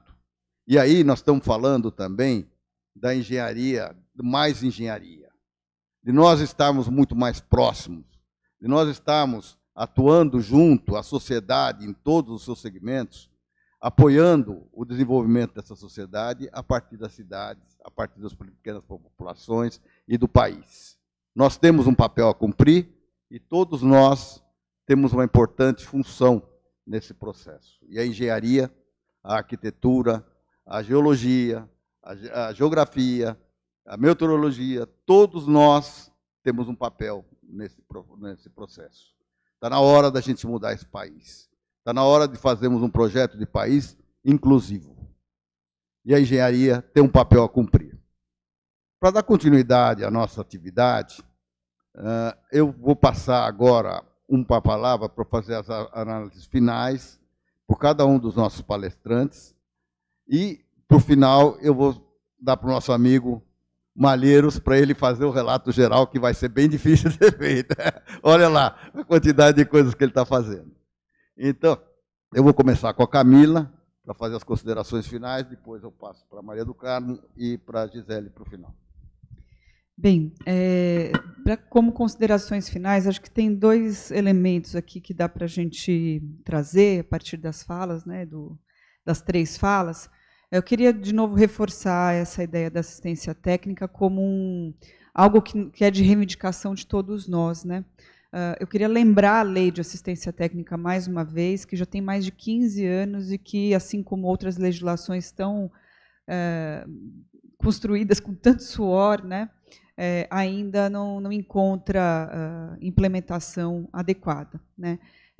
Por parte do Conselho de Arquitetura e Urbanismo, como Gisele colocou, né, houve a ocupação de um buraco, né, de uma lacuna, quando várias políticas, fundos de recursos, enfim, tudo se desmontou, né, o CAL ocupou um espaço importante em promover assistência técnica a partir dos seus editais. Para mim, é muito claro, e a partir da minha própria trajetória, de que não é papel de um conselho de classe profissional executar ou formular qualquer que seja política pública. Por isso mesmo, a gente tem procurado, né, fazer com que esses novos editais eles aconteçam dentro de acordos de cooperação, né, porque aí a continuidade talvez se garanta melhor. Então, a gente tem colocado alguns critérios, inclusive de priorização de seleção, para poder garantir alguma continuidade. Pode ser um desenho factível, efetivo, né? Eu estou aqui provocando a todos a gente pensar nisso. E isso, eu falei também das OSCs, né, da importância das OSCs, a Gisele também destacou essa importância, talvez, em garantir uma maior distribuição, idoneidade nas seleções, enfim, né, na distribuição dos recursos, e na promoção desse olhar que seja mais interdisciplinar, que seja mais integrador, que seja mais inclusivo, a partir de onde necessariamente participam as pessoas, né, as comunidades, enfim, os movimentos sociais mais ou menos organizados, mas de alguma forma as OSCs elas têm essa força ou essa potência em contribuir com a mobilização social, ou pelo menos perceber e implementar nesse desenho de implementação de projeto a participação como uma ferramenta que a gente não pode abdicar, né, de trazer para o nosso campo disciplinar. A outra coisa que eu queria colocar, né, na minha fala aqui diz respeito na verdade, a um ponto de atenção, né? Se eu estou, por um lado, aqui chamando a todos a gente, de forma conjunta, reivindicarmos assistência técnica nas políticas públicas que se implementam no território, por outro lado, essa constante ameaça a um encolhimento mesmo desse nosso papel, né? Então, o programa de melhorias habitacionais está em vias de ser aprovado, né? E a gente tem feito algumas reuniões com órgãos públicos, com representantes do governo, onde a assistência técnica tem lá um papel conquistado, mas de maneira absolutamente torta, para dizer o mínimo, né? O que vai se desenhando são 3 modalidades de melhoria. Uma delas não precisa de assistência técnica, as outras 2 sim, mas é o profissional que vai ter que ir lá e, a partir de um checklist, dizer se aquele lugar está em risco ou não, se é consolidável ou não, né? Então, há uma série de atribuições que são dos arquitetos urbanistas, são dos engenheiros principalmente, né, em ler o território de maneira adequada, né, através dos laudos, de perícias, e da necessidade, né, absoluta de integração de uma ação, de um programa como esse, urgente, né? A gente precisa melhorar a casa das pessoas, precisa melhorar a vida das pessoas, e é possível pensar que seja bastante legítimo que a gente queira dar escala para a melhoria habitacional tão reivindicada, né? A gente sempre falou do déficit habitacional qualitativo, como algo que ficou sempre muito à margem das políticas habitacionais de um modo geral, mas se a gente vai avançar para a qualidade dos espaços, a gente precisa avançar com assistência técnica. Isso é absolutamente importante. Acho que todo mundo aqui, né, tem acúmulo suficiente para pensar um desenho que garanta o nosso trabalho, que garanta a melhoria adequada da vida, né, das casas, dos territórios, da vida das pessoas. E a necessidade, eu acho que um caminho possível para isso é a integração com outras políticas, com planos e projetos que já são consolidados. Quer dizer, se o arquiteto não tem, o arquiteto, o engenheiro não vai lá no território fazer um laudo, porque senão a gente não dá escala para a ação de melhoria, bom, então vamos integrar com os planos de habitação locais, com o plano de habitação nacional, com os dados da Defesa Civil, com os dados que moram no território, porque não é possível a gente pensar, avançar a melhoria habitacional como alguma coisa que seja isolada desse universo que a gente tanto, né, batalhou para conquistar. Então, era isso só que eu queria colocar. Obrigada. Vou passar para a Maria do Carmo, mais 3 minutos.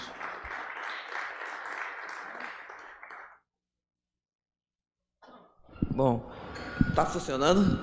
Bom, dos meus 3 minutos, eu quero também fazer uma homenagem ao Zé Mário, porque nós fomos colega de turma durante 5 anos, nós estudamos engenharia juntos, né, no tempo e éramos da mesma turma, porque ele era J e eu era M, né? Então juntava pela ordem alfabética, né? Porque naquela época nós tínhamos 180 engenheiros entrando, né? Não é como é hoje. Bom, eu tenho algumas sugestões. O que é que nós vamos fazer pós esse evento? O que é que pode ser feito, né? A ideia de nós termos outro evento anual, daqui a um ano tudo bem, mas nesse intervalo tem 2 caminhos. Nós podemos organizar eventos temáticos, vamos dizer, um sobre a questão do clima, outro sobre a questão da cidade, outro da questão energia, né, transporte, que eu acho que agregaria não só engenheiro, mas também arquitetos, sociedade civil, né, a universidade. Então, eu acho que era uma forma de agregar. A outra forma, uma coisa é tema, a outra forma é área. Nós podemos trabalhar esses temas por área, que está faltando também esse planejamento, né, regional, que fosse região Nordeste, que fosse região Pernambuco, outra, para a partir daí nós chegarmos ao Brasil, né? Então, é uma sugestão que nós podemos pensar. Eu gostei muito que você a questão da enciclopédia. Eu proporia a enciclopédia, um plano de boas práticas. O Banco Mundial já teve isso antigamente. A gente tem muitas boas práticas e não é registrado, né? Então, uma forma, e agora com esse mundo da internet, que a gente pudesse botar essas boas práticas para os outros conhecerem e ver como é que está sendo feito. Então, são sugestões que eu gostaria de colocar para a próxima etapa. Obrigado, Maria do Carmo. Gisele, 3 minutos para... Eu vou na mesma direção das 2 falas que me antecederam, né? Eu acho a questão da TISA, ela é central nos nossos debates, nessa questão da gente ter um imenso patrimônio construído, não só os imóveis vazios, mas também as localidades já habitadas, né, pelas populações de baixa renda, e muitas delas são realmente em situação de precariedade e muitas não são, muitas são uma questão de criminalização mesmo de territórios populares, mas é fundamental essa aliança com o setor técnico para justamente entender o que é de boa qualidade, o que é consolidável e o que demanda investimento, ação de gestão de risco, melhoria habitacional, melhoria nas condições de infraestrutura. Isso é uma pauta fundamental. Eu queria lembrar também, a gente tem um movimento também bastante relevante na nossa sociedade, que é o movimento dos atingidos por barragens. Esse movimento tem atuado de forma muito importante em vários desses desastres e crimes ambientais climáticos. E eles até, inclusive, estão agora mudando de nome para Movimento dos Atingidos do Brasil, porque eles atuaram em São Sebastião, atuaram aqui, né, na Serra de Petrópolis, Teresópolis, ajudando a mobilizar. A Defensoria Pública, inclusive, em diversas situações, procurou o MAB para ajudar a organizar a população atingida, porque é muito difícil você lidar, né, com uma população dispersa, desorganizada, até para entender o que precisa ser feito no território. E o MAB está buscando no governo federal, inclusive buscando um programa de reforma e de melhorias, porque várias das áreas atingidas, algumas das áreas, eles estão atuando muito no Rio Grande do Sul também, né? Várias dessas áreas já se tornaram inviáveis, né? Porque agora, com a mudança do nível das cotas de cheias dos rios, agora tem áreas perdidas, mas tem áreas que é possível recuperar, mas demanda principalmente investimento em infraestrutura e melhoria. Não é necessário construir tudo do zero, vir com a lógica da empreiteira, né? Eu queria chamar a atenção também para isso. A gente tem uma outra disputa, né, na nossa sociedade, que é da racionalidade da qualidade técnica, de uma lógica de melhoria mesmo da qualidade do ambiente construído, versus a lógica de empreiteiras, que muitas vezes domina as políticas públicas. Eu acho que esse é um tema também importante para a gente enfrentar, que a gente já tem uma crítica qualificada, né, ao Minha Casa Minha Vida. A gente vê que o programa vem tendo modificações. Sem dúvida nenhuma, a gente precisa de produção de novas moradias, mas os formatos estão bastante inadequados, e eu acho que a gente também tem que juntar a nossa crítica, né? E aí, emendando com a fala da Maria do Carmo, eu acho que a gente tem muitas, do que você chama de boas práticas, né? Mas eu acho que não é só, muita também capacidade técnica, muita capacidade de enfrentar diversos dos problemas que estão aí colocados, e eu acho fundamental esses espaços para a gente se fortalecer, né? Queria também colocar, já acho que alguns de vocês que participam, têm mais contato com o BR Cidades. A gente vai ter também o 4º Fórum Nacional do BR Cidades, vai ser nos dias 1 e 2 de agosto. O fórum ele não é totalmente aberto, até por conta das limitações de espaço, né, mas as entidades da engenharia estão lá presentes, então reforçar a importância da indicação de representantes para estarem no fórum. Vai acontecer na Escola Nacional Florestan Fernandes, em Guararema, no estado de São Paulo, nos dias 1 e 2, e eu acho muito importante a presença e a gente continuar o diálogo nesses espaços para fortalecer os nossos projetos e as nossas propostas.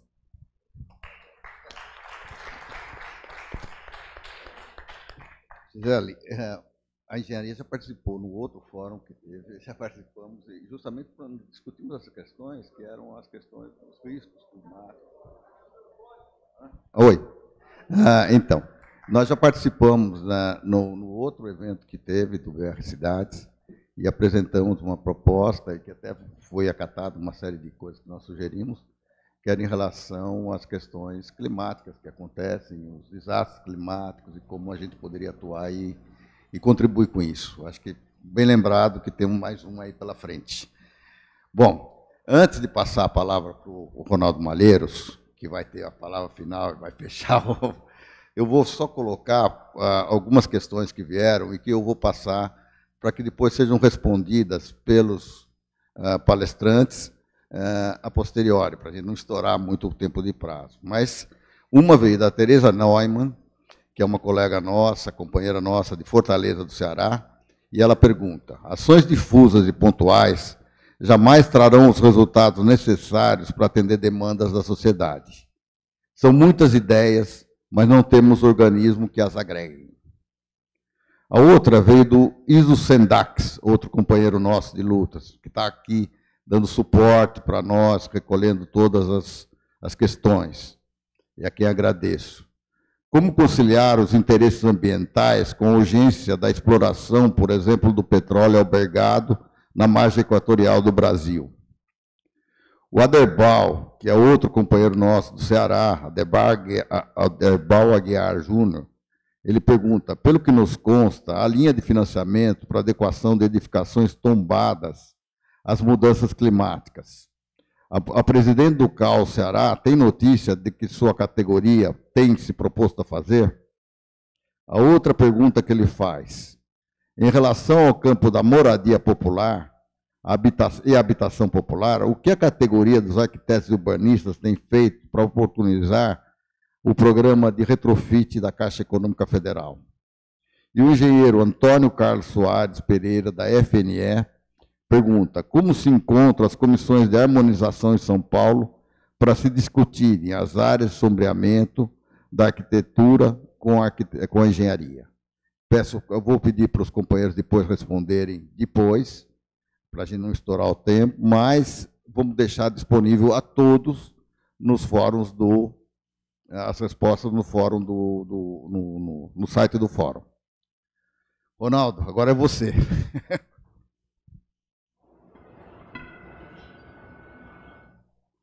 Eu tenho 30 minutos.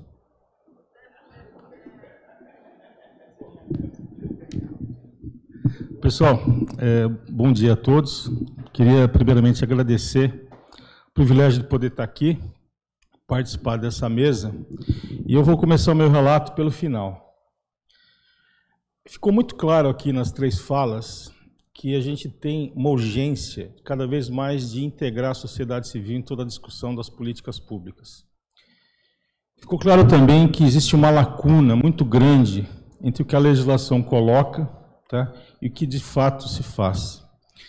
Uma outra coisa também que ficou muito claro na fala da Gisele é o que a gente assiste da descontinuidade das políticas públicas. Eu militei na área de risco muito tempo, milito ainda, e a gente sempre exalta a importância da sociedade civil ser parte do processo. Porque é justamente a sociedade civil que vai ser o termômetro de cobrar a continuidade dessas políticas públicas. Se a gente for pegar o histórico, como foi apresentado aqui, muita coisa foi feita, só que muita coisa também retrocedeu. Então aí eu chamo a importância desse fórum, porque o que a gente vê muito claro é a falta de uma governança permanente de várias políticas públicas. Essa em especial, né, ela envolve a questão das cidades, onde as pessoas moram, todas as crises que lá ocorrem. Então acho que o fórum vai ganhar um papel importante de ser a grande instância de governança de todas essas políticas públicas, agregando todos os segmentos. E mostrando a importância da engenharia na formulação técnica. Porque também não adianta eu ter uma participação ativa da sociedade civil se eu não puder dar um suporte técnico para ela poder fazer valer e enfrentar, muitas vezes, um governo de plantão, que o objetivo dele é totalmente contrário, como a Gisele colocou. Então, acho que fica aqui essa lição da gente daqui ser um ponto de partida para poder ser a instância para cobrar essa continuidade e a interação. Acho que isso é importante, na verdade é um legado. Bom, entrando na fala da professora Maria do Carmo, acho que ela foi feliz em mostrar uma coisa que são os indicadores.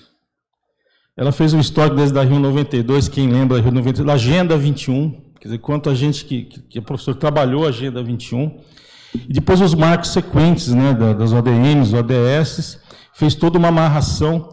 E isso, na verdade, é importante, porque muitas vezes, quando um gestor quer fazer um trabalho dentro da sua cidade, ele tem as ODS como indicador daquilo que ele tem que trabalhar.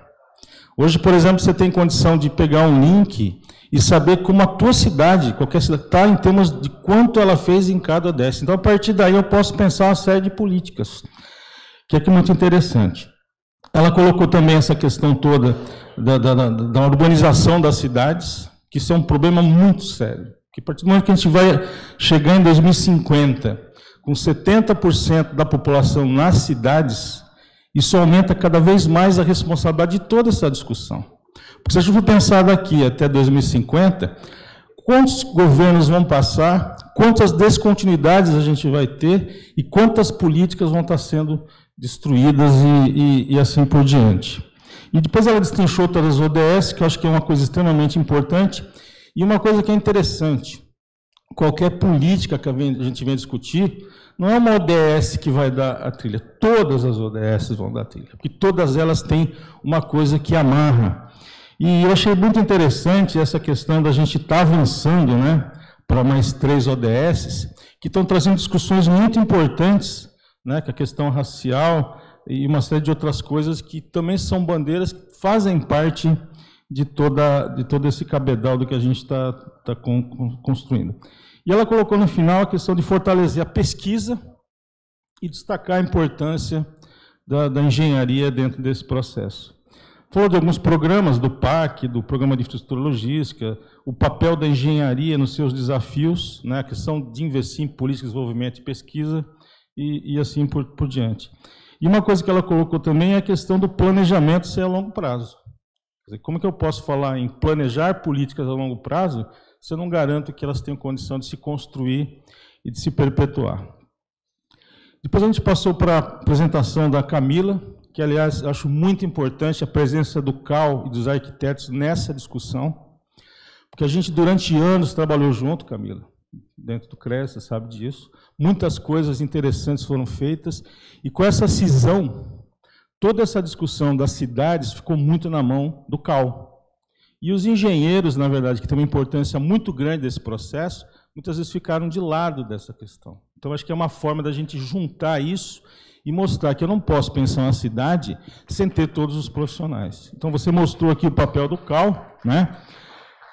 Eu acho uma coisa interessante a lei de assistência técnica, isso é muito importante, tá? Porque muitos movimentos de mutirão, eu acompanhei muitos lá em São Paulo, até muitas de forma clandestina, porque eu era funcionário da prefeitura, carece de um suporte técnico. As pessoas querem ocupar, querem morar, não aguentam esperar a demora das políticas públicas habitacionais e querem botar a mão na massa.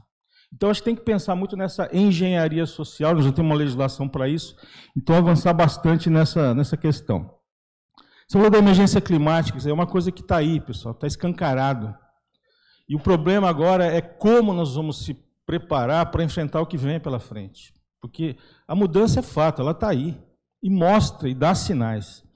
Isso faz com que a gente tenha que olhar muito mais para as cidades. Quando você fala na emergência climática, muitas vezes vem muito nessa coisa da resposta, que é o que a cultura hoje coloca. Mas ninguém fala em prevenção, em gestão, em governança de todo o risco. E eu não posso falar, pessoal, de governança de risco sem me valer de todas as políticas de gestão de uma cidade. A própria lei federal fala isso. Então eu tenho que pensar também muito em que estruturas de governança eu tenho que ter numa cidade. Porque a cidade também, na sua gestão, ela olha as ações públicas e políticas de forma fragmentada. Tá? Eu tenho a cidade de São Paulo, que eu trabalhei lá há quase 30 anos, é uma coisa absurda, da falta de visão sistêmica e de olhar compartilhado para a cidade. As políticas não se falam. Então, isso é um problema muito sério dentro dessa questão. Eu acho que ela colocou também aqui algumas ações, né, do CAL, que eu acho que é importante, e ela mostrou a função de um conselho profissional na formulação e na construção de políticas públicas. Eu faço parte do CREA, do CONFIA, e lá a gente tenta encaminhar essas questões. Isso que é uma coisa também importante, que eu acho que é legal a gente frisar, quando a gente fala num sistema, seja o CAL, seja o sistema CONFIA-CREA, o grande executor das ações desse sistema são os profissionais, são as associações. Então, nós temos que fortalecer nas cidades o protagonismo das associações enquanto um braço técnico para ajudar as prefeituras a construir políticas públicas. Porque muitas prefeituras, como você colocou, não têm o arquiteto, como também não tem outros profissionais. E aí vem aquela questão, eu tenho problema de recursos que minha prefeitura... Vamos pensar em outras regionalizações, em consórcios e outras coisas do tipo, para fazer valer tudo isso que a gente tem. E depois ela colocou algumas políticas dentro do trabalho do CAL, né, de ACTs e coisas do tipo, que cada vez mais vem reforçar a importância desse trabalho. Agora, era muito importante, Camila, que a gente pudesse estreitar mais, trazer a engenharia de maneira ampla para a gente avançar. Eu sei que em São Paulo você já tem conversado com a presidente Lígia, eu acho que temos que avançar nesse processo. E pegando um pouco a fala da Gisele, eu acho que ela veio trazer uma fala importante de quem participou, né, da questão da construção, dessa discussão da cidade, do olhar da sociedade civil. Então, você fez aqui informes que não são informes de caráter político, são informes reais, tá, de políticas públicas que foram destruídas. E eu, lá em São Paulo, quando tocava risco, eu acompanhei tudo isso. Então, quando ela fala, e o Ministério das Cidades, quando foi constituído, ele teve o objetivo de olhar para uma outra função da cidade, que não é a função da propriedade, essa coisa toda que a maioria das pessoas enxergam. A cidade tem uma função, ela tem uma vida, e ela não pode se valer disso sem a sociedade civil ser parte desse processo. Então, quando a gente vê hoje, né, criar uma secretaria de periferias, como você colocou, isso é um avanço que vocês não têm ideia. Porque olhar periferia, e falar periferia não é aquela questão pejorativa. Dentro do olhar do urbanismo, a periferia é o que não está no centro. E a gente sabe que a maioria das cidades, O centro é o início da aglutinação da cidade e ela cresce para as áreas periféricas, justamente aonde as condições físicas elas não são adequadas à ocupação. E é uma ocupação que se dá justamente sem o menor planejamento, como você bem colocou. Então, acho que é importante a gente fortalecer essas políticas. Eu não conhecia o trabalho do BR Cidades, mas acho que é um trabalho muito interessante, que a gente também tem que reforçar. Então, assim, em linhas gerais, teria muita coisa, notei tanta coisa, mas acho que o importante é daqui a gente tirar o que nós vamos fazer, que lacunas nós temos que preencher, e aí, Allen, fica cada vez mais claro a importância do fórum e desse movimento. Eu acho que ele vai ser uma coisa importante para esse país, porque nós estamos entrando hoje numa polarização em que está ficando de lado o país enquanto uma estrutura que tem um funcionamento e uma necessidade. Então, a gente tem a responsabilidade de avançar com esse movimento, e desde as apresentações de ontem, só para fechar com as de hoje, dá para tirar de cada mesa uma linha de discussão muito importante para contribuir com políticas públicas. Então, eu agradeço e vamos em frente, pessoal. Vamos adelante, como diz sempre o Allen. Eu agradeço ao Ronaldo por esse relato, que foi um relato muito fiel ao que aconteceu aqui nesse debate. Agradeço ao Clube de Engenharia por nos ter permitido estar aqui e fazendo esse debate.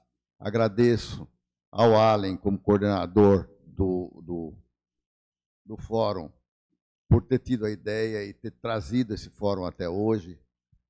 E agradeço a todos vocês. Acho que nós cumprimos uma etapa, que era a discussão da infraestrutura, das cidades, do desenvolvimento, da inclusão da sociedade. E acho que com isso a gente termina essa mesa. Um grande abraço a todos.